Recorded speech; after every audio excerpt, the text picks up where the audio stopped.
now take a short break. Please stay in your seats.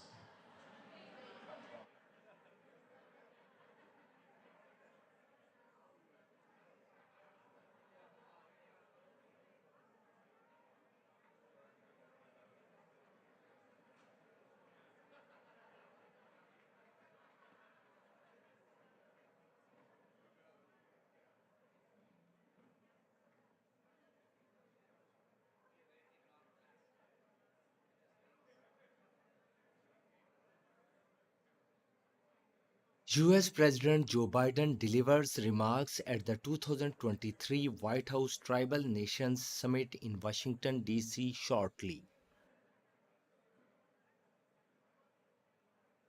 Preparations are underway as you can see.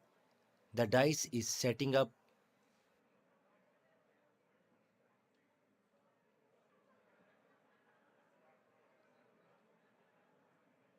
The third White House Tribal Nations Summit of the Biden-Harris administration is underway at the Department of the Interior in the nation's capital. Hundreds of tribal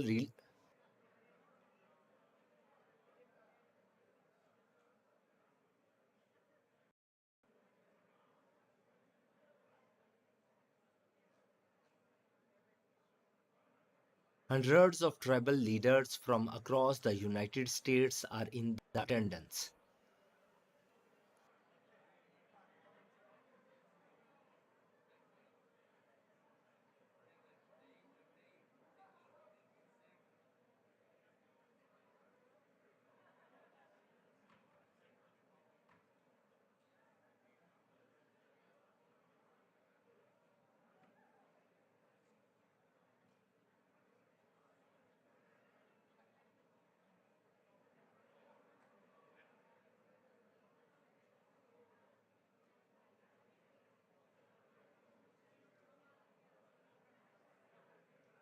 Leaders of national Native American organizations, including the National Congress of American Indians, NCAI, Native American Rights Fund, NARF, National Native American Boarding School Healing Coalition, NABS, and the National Indian Child Welfare Association are also in attendance. US Department of the Interior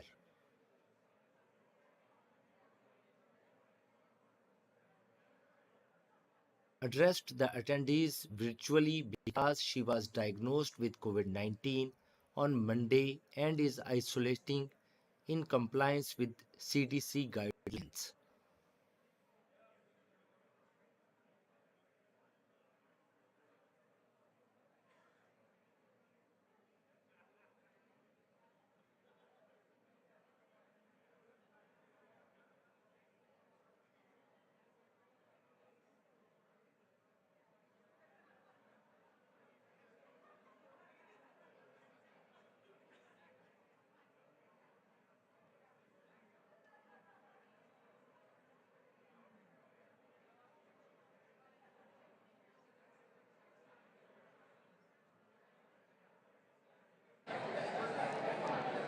Test 1 2. Test 1 2. Mic check. Test 1.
President Joe Biden will sign an executive order today during the Tribal Nations Summit that aims to make it easier for Native Americans to access federal funding and have greater autonomy over how to invest those funds, and will throw his support behind a request to allow a confederacy to compete under its own flag in the 2028 Olympics.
Tribal nations still face unacceptable barriers to fully exercising their inherent sovereignty, and really too often that occurs because of the way we are administering federal funding programs, said White House domestic policy advisor.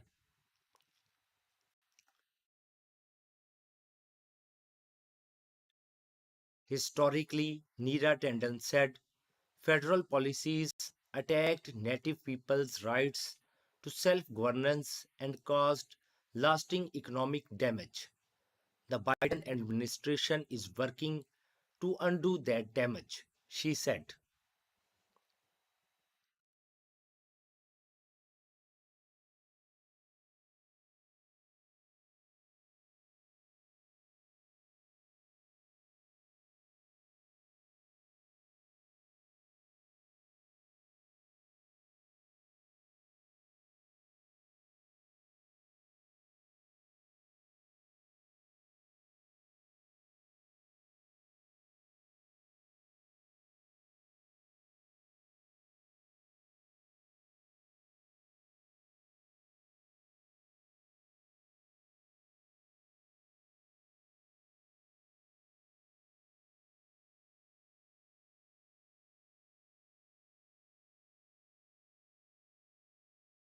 Original inhabitants of the land on which we are assembled for today's summit.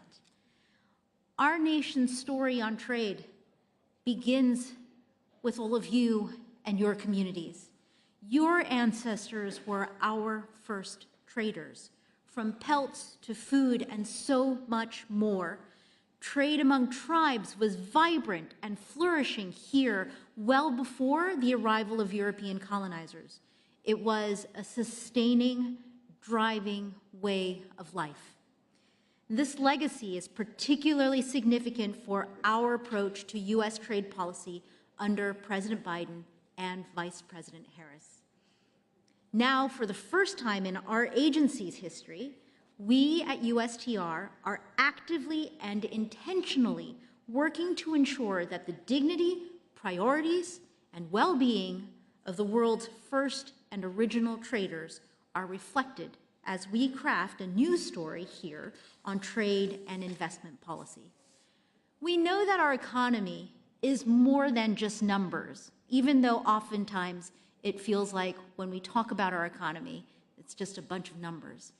Our economy is actually made up of people, and that is why we need to make sure that our economy works for our people.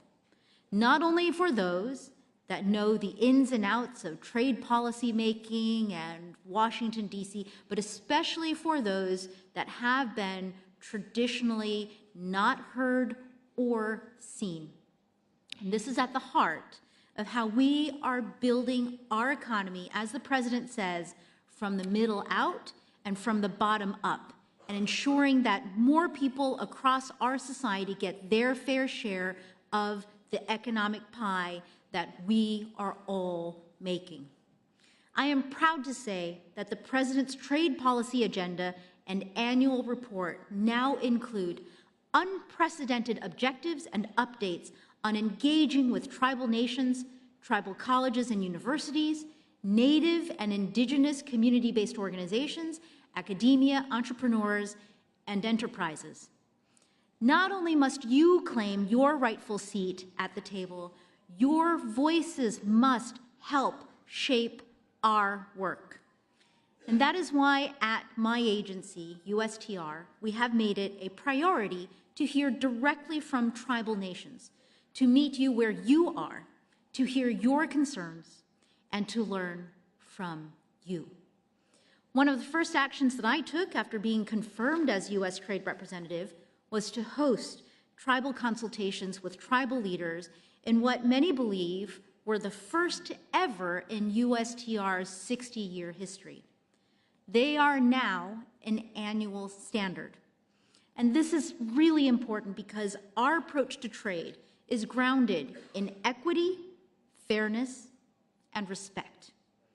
If done right, trade can be a force for good to empower working families and underserved communities.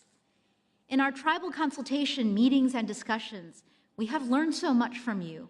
We are reminded of the importance of acknowledging and resurrecting traditional trade practices and economies and the challenges of operating in today's global economy.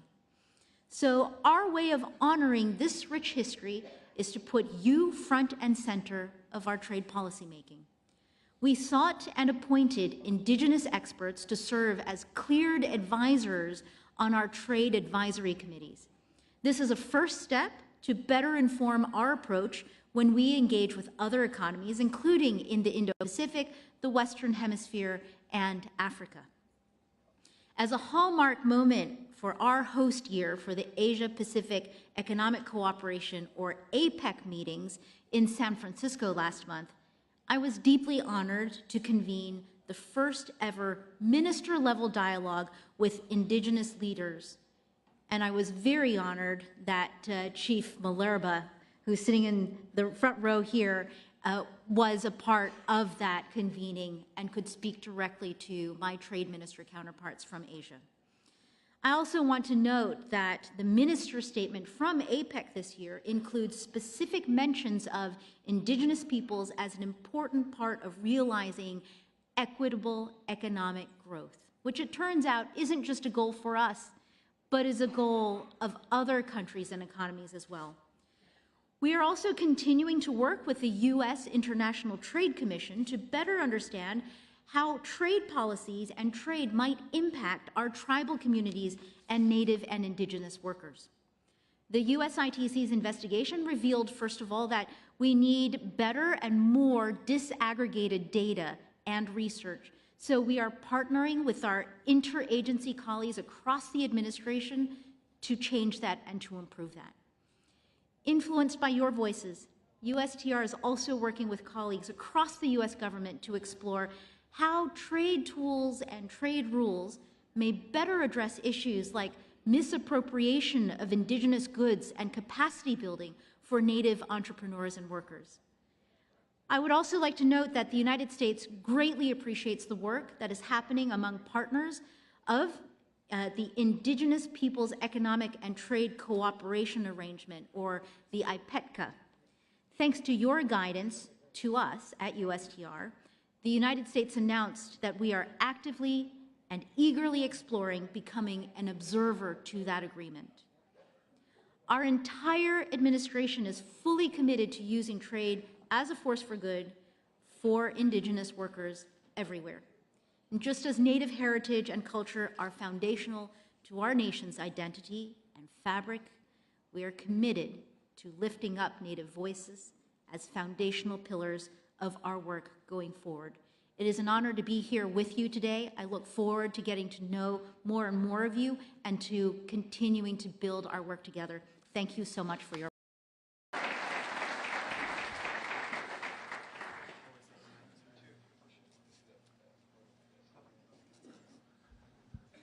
Please welcome to the stage Director of the Office of Personnel Management, Kira Nahuja, and Department of Veterans Affairs Deputy Assistant Secretary, Zanetta Adams.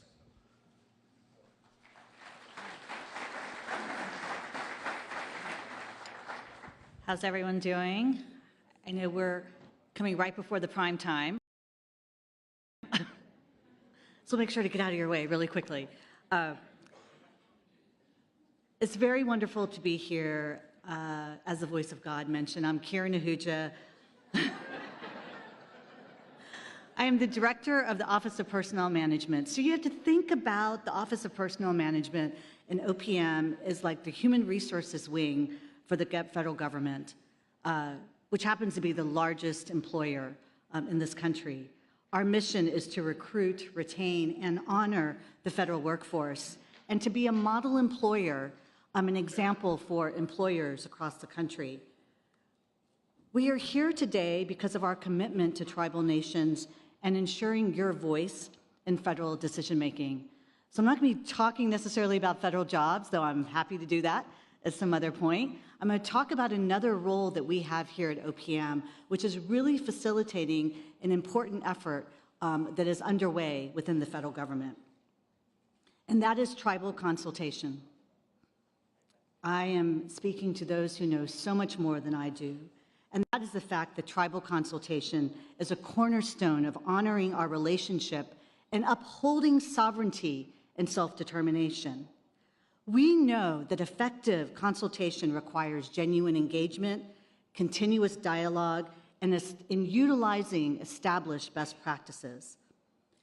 So I think what has been, unfortunately, the environment of late is that consultation has been left to a few agencies to do very well, and not for all of us to really understand our role and our responsibility. All agencies must be equipped to lead effective consultation. And as you know, last year, the President signed a memorandum establishing uniform standards for tribal consultation and directed my agency and Department of Interior to help build a tribal consultation training for all 2.2 million federal employees. Just a small group of people, that's all. So I'm pleased to announce some important steps that we're making forward in this effort that I want to share with you today. So the Office of Personnel Management, along with the financial support of the Department of Veteran Affairs, and Zanetta is here with me today, I want to take a point of privilege that her boss, Secretary McDonough, gave me a personal call about this a couple of weeks ago about his level of commitment, and also the financial and significant substantive support from the Department of Interior. We are building a consultation training module for all federal employees that will focus on increasing understanding of tribal governments, best practices for consultation informed by tribes, and the legal requirements for consultation. So as a part of this effort, OPM led a formal consultation with Interior to hear recommendations on how to improve consultation government-wide and better understand issues that tribes are experiencing. Here's a couple of things that we heard from you all. We learned that for too many tribal communities, consultation is simply what you feel from us is checking the box. And at the same time, we learned that tribes are receiving a lot of requests for consultation, in part because of the President and Cabinet's commitment to tribal nations, and that requires so much of your time and expertise. So through this formal consultation on consultation, we determined that we must make consultation more efficient, effective, and less burdensome for tribes and federal agencies. In addition to tribal consultation, we know that it is equally important that the federal government, as a part of our unique trust responsibilities, understands and respects tribal, treaty, and reserved rights. In the consultation on developing this training, lack of understanding these treaty rights was the biggest issue the tribal leaders raised. That is why, alongside the consultation module, there will be a treaty and reserve rights module as well that will ensure that federal employees are made aware of treaty rights, taught how to interpret and navigate them, and that they follow a set of best practices previously put together by the White House Council on Native American Affairs. So I am actually excited to show a short preview of what this new course is going to look like, but in just a few minutes, because I am really looking forward to my colleague, Zanetta Adams, to speak with you for a few minutes. And I'll bring her up, but let me thank you for your partnership, your candor, and your feedback, and your commitment to productive and mutually beneficial relationship between the federal government and tribal nations. So thank you so much.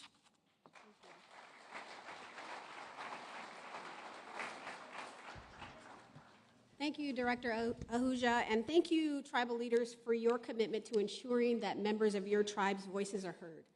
Secretary McDonough and the entire VA are committed to ensuring that Native veterans are connected to their earned benefits in a way that works for them. And we want to partner with you on the best ways to do that. The $250,000 commitment is just one of the many ways that we will continue to show up for our Native veterans. Honoring the sovereignty of tribal nations is paramount, and this new training will help fortify federal agencies' ability to consistently enter into tribal consultation with tribal nations in accordance with the presidential memorandum that was signed, as Director Ahuja mentioned, January 2021. Thank you again for the opportunity to serve veterans in a meaningful way, and thank you for your service and your continued service. I know that tribal veterans serve at a large rate, and we want to make sure that we're here to serve you. So with that said, let's cue the video. Cue up the video. Thank you. Wherever it is. Okay, we're going to hold the video. We're going to hold the video. I think there's some important other stuff happening. See ya.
President Joe Biden will sign an executive order during this tribal session that aims to make it easier for Native Americans to access federal funding and have greater autonomy over Please how to welcome invest Assistant those Secretary funds. for Indian Affairs, Brian Newland.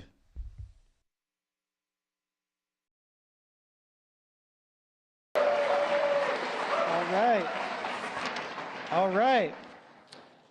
Ani Bujun and away Maganaduk. Minogijip. Good afternoon, tribal leaders and friends from all across Indian country. You've heard a lot this morning about the amazing progress we're seeing thanks to President Biden's leadership. Secretary Holland said it earlier, and we've said it often, but it's worth saying again. Under President Biden, we've made unprecedented investments in Indian country of $45 billion.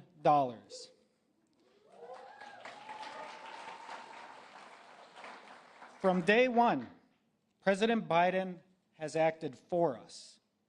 He's put tribal sovereignty, self-determination, and indigenous prosperity at the front of his agenda, and I couldn't be more inspired or proud of his leadership. The steps we've taken over the past 3 years will lay the foundation for the future to ensure that every Native person has the right to live safe, healthy, and fulfilling lives together as tribal people in their tribal homeland. So it's my honor to introduce someone who leads with the ideals that this era demands, someone who's never stopped pushing for the dreams and ambitions of Indigenous people, the President of the United States, Joe Biden.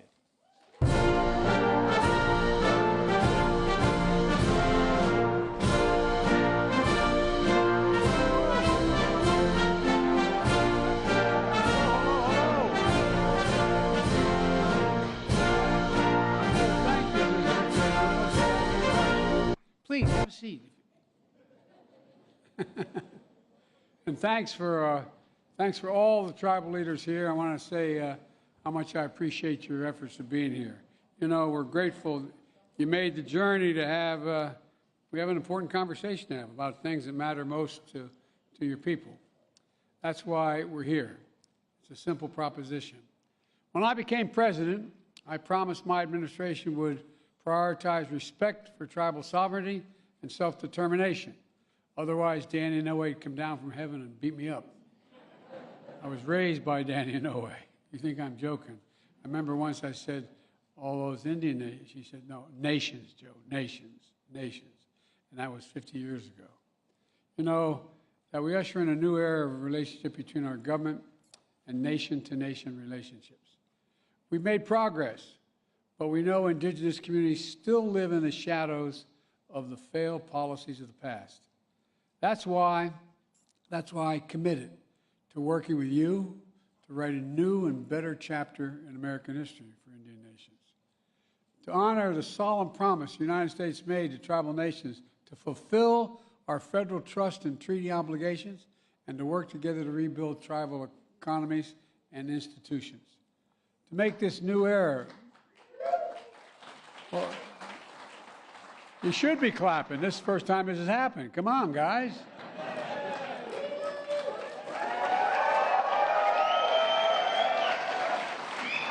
You may not be proud of all this, but I'm really proud of it. Make this new era of self-determination a reality. On my watch, the federal government has made record investments in tribal nations. There's more to do. The American Rescue Plan, the largest direct federal investment in tribal nations ever. We helped vaccinate tribal communities. We got the economy going again. And the bipartisan infrastructure, the single biggest investment in tribal roads, bridges, water, high-speed internet, electricity, integration, environmental cleanup, and so much more, because you deserve it. It's long overdue. The Inflation Reduction Act, the biggest investment in fighting climate change ever, anywhere in the history of the world, and helping tribal communities to lead in the transition to clean energy and ease the impact of droughts and wildfires and rising sea levels that threaten native lives and precious homelands.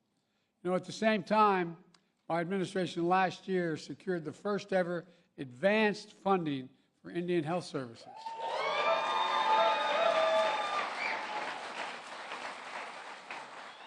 $5.1 billion locked in before budget negotiations so hospitals could plan ahead, order supplies, hire doctors, knowing the money would be there. And we're going to keep fighting to make sure that funding is a mandatory part of the federal budget, so tribes can count on it year in and year out.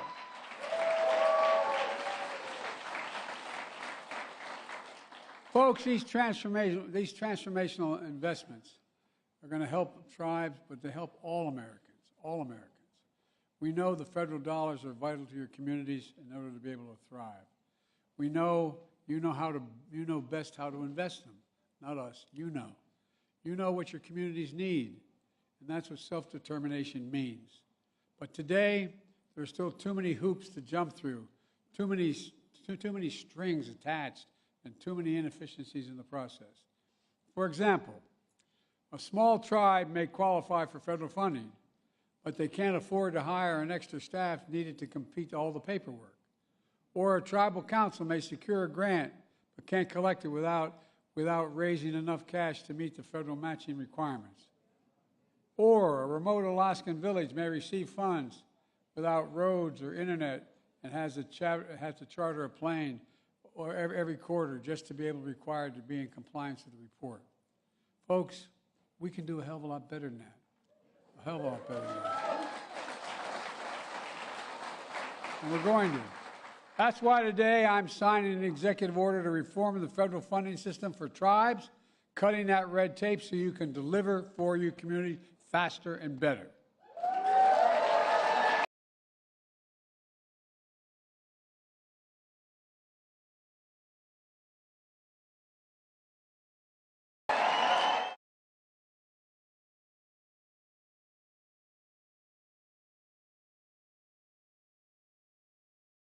For tribes, cutting that red tape so you can deliver for your community faster and better.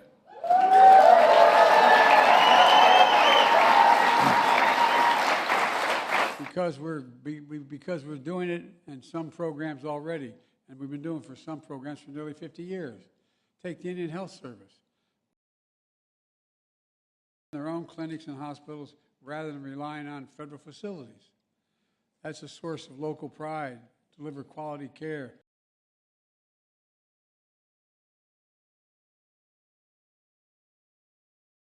Mention it's more efficient. We know this approach works because we're doing it in some programs already, and we've been doing it for some programs for nearly 50 years. Take the Indian Health Service.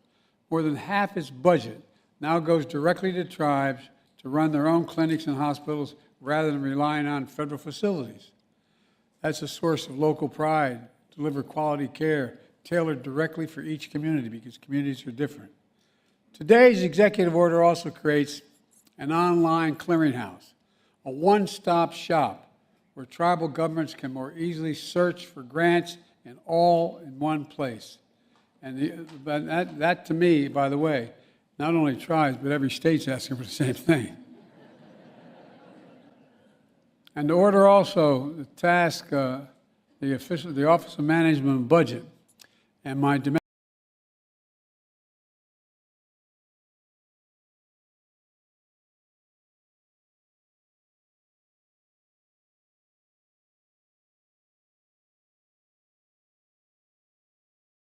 Policy Council with identifying areas where our funding falls short and ways to meet these needs going forward. Folks, separately, we're also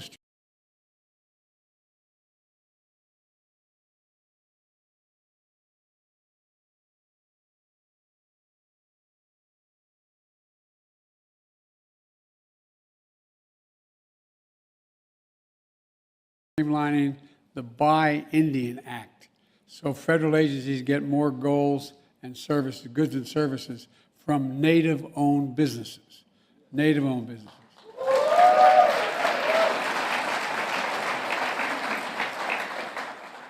This year, for example, the Indian Affairs Bureau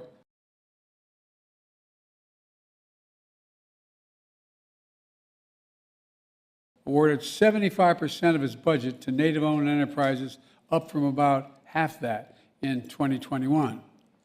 Together, these steps are going to help grow tribal economies and reduce the hoops they have to jump through to get the funding they deserve. It's all part of my vision for a new era of respect. Respect for you as leaders, respect for tribal sovereignty, respect for the nation's fundamental right to build a future and own on your own terms, not anyone else's terms. From day one, I've worked to include indigenous voices at the table in all we do. I've appointed Native Americans to lead across the federal government. Not only Secretary Holland, America's first indigenous cabinet secretary,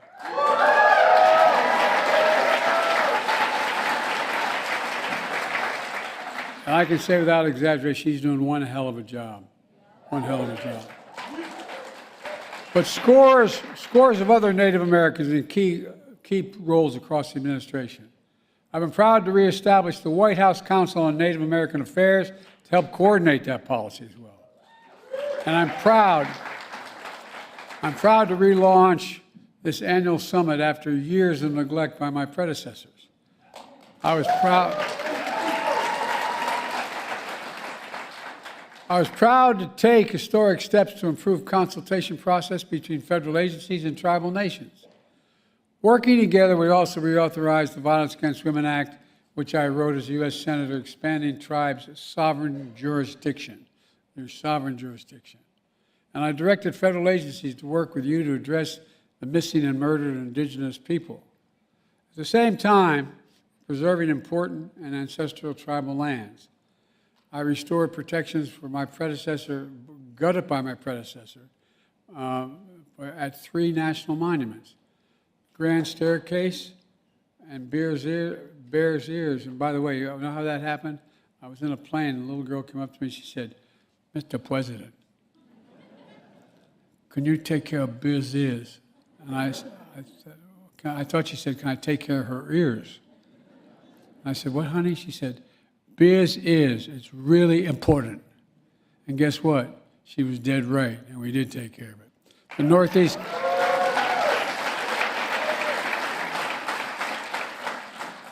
Northeast Canyons and Seamount and the coast of New England I used my authority under the Antiquities Act to designate new national monuments as well, including Castor Range in Texas, Camp Hale in Colorado, Spirit Mountain in Nevada, ancestral footprints in the Grand Canyon, which, by the way, I enjoyed doing that the last. Anyway, it got some attention from people who didn't agree with me. But anyway, meanwhile, my Department of Agriculture and Interior have signed more than 200 agreements to strengthen co-stewardship of federal lands, recognizing the value of tribal knowledge. And today, we're publishing the Best Practices Guide to help federal agencies work with tribes to protect sacred sites in all these areas. Folks, at the same time, we're helping to preserve cultural heritage like tribal languages and sports. Sports like lacrosse. Joining us today are members of the Six Nation Confederacy, which, by the way, where are you guys? Stand up. Don't laugh, man. Come on.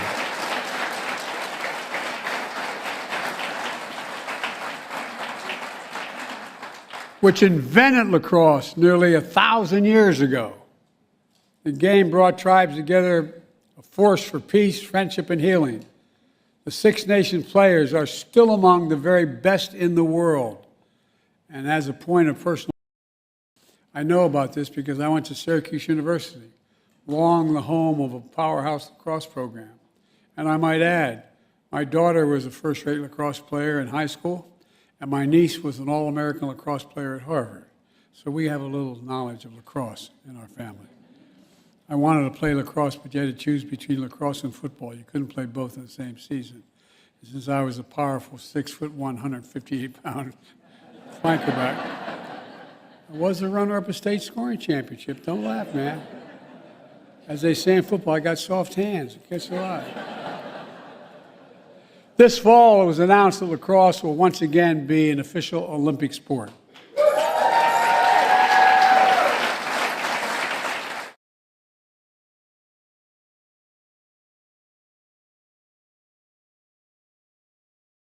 Today, I'm announcing my support for that request.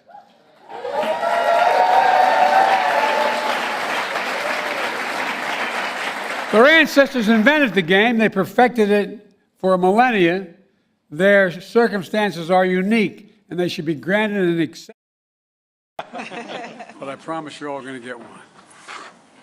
Executive order reforming federal funding and support for tribal nations to better embrace our trust responsibilities, promote the next era of tribal self-determination.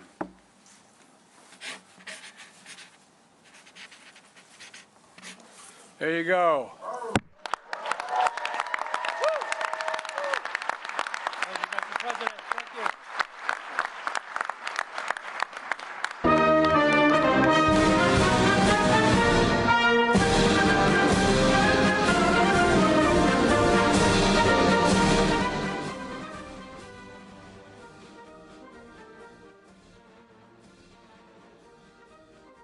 US President Joe Biden signed an executive order that aims to make it easier for Native Americans to access federal funding